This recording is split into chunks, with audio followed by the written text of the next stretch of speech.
It feels like déjà vu. Marine Le Pen versus Emmanuel Macron, the rematch. The pair first faced off in 2017 when Macron took the presidency.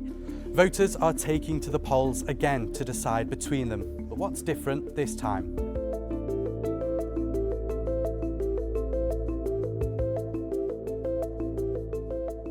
First, let's look at Marine Le Pen. It's the third time the far-right candidate has run.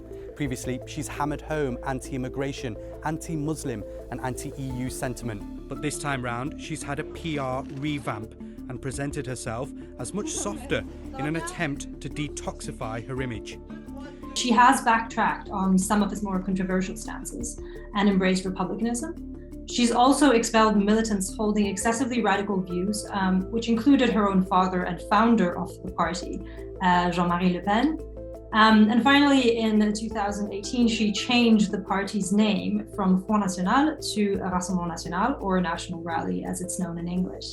She's been helped along the way by an even further right candidate, Eric Zemmour, who has spouted controversial replacement conspiracies. In comparison to Zemmour, who has said white Europeans are being replaced by non-Europeans, Le Pen comes across as moderate. In terms of her policies this time, she's on the right on cultural issues and on the left on economic ones. And with her radical plan to scrap income tax for those under 30, she's really appealed to the young. The cost of living crisis is at the core of her campaign in this election as she tries to align herself with the poor and working class. Le Pen has been campaigning to cut VAT on fuel, gas and electricity from 20% to 5.5%, appealing to those struggling with rising energy costs. As president, Emmanuel Macron is not the same man we saw go up against Marine Le Pen in 2017. He's no longer the fresh-faced upstart he was. He steered France through a global pandemic, faced off with Putin, and secured an impressive low unemployment rate and high growth. So Macron is seen as having the qualities to be a statesman and to really defend and protect the image of France in the world.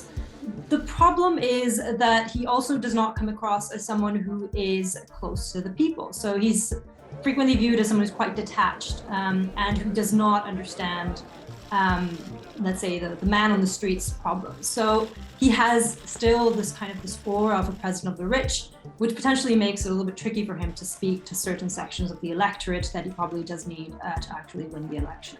The Macron of 2022 is also economically and socially more towards the right. His flagship policy of raising the retirement age has also made him very unpopular.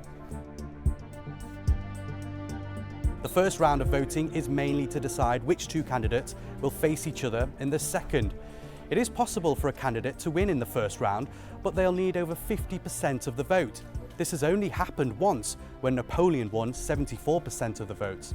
This year, Macron 27.8% and Le Pen got 23.2%. Not far behind was the far-left candidate Mélenchon, who got 22% of the vote. Though he didn't make the final race, his share of the vote is very significant. And here's why. Going from 12 candidates to just 2 means that all those other votes are up for grabs. Far-right candidate Eric Zemmour's 7% are most likely to go to Le Pen, but less certain are where Mélenchon's voters will go. Representing over 1/5 of voters, they're key to who will win, and they could go one of 3 ways.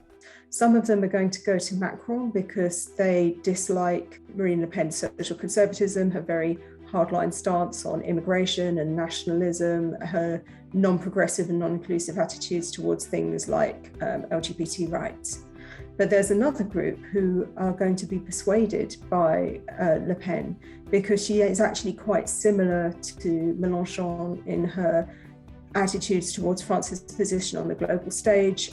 She's not keen on the EU, she's hostile to NATO, she wants to introduce more governance by referenda, On all of those fronts, she's actually quite similar to Mélenchon. And like him, she has tried to position herself as a voice of the neglected working class.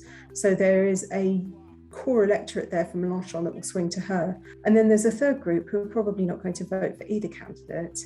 And for a lot of them, abstention is an appealing choice because they don't like either candidate.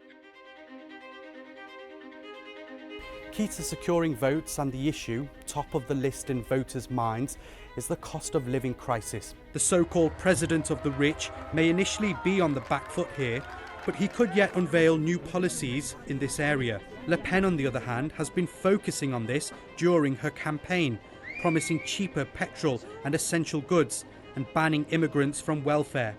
Meanwhile, Macron has been preoccupied with the war in Ukraine. When it first broke out, it was a big boost for Macron because he was seen as being very presidential while the other candidates struggled to get a look in because this dominated the headlines.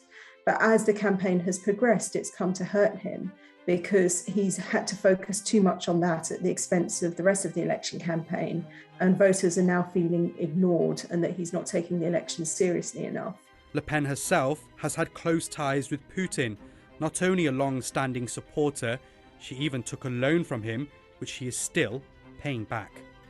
That track record remains, and I think Macron is going to try harder now to pull her down on it. The big question is, can the far right really win the French presidency?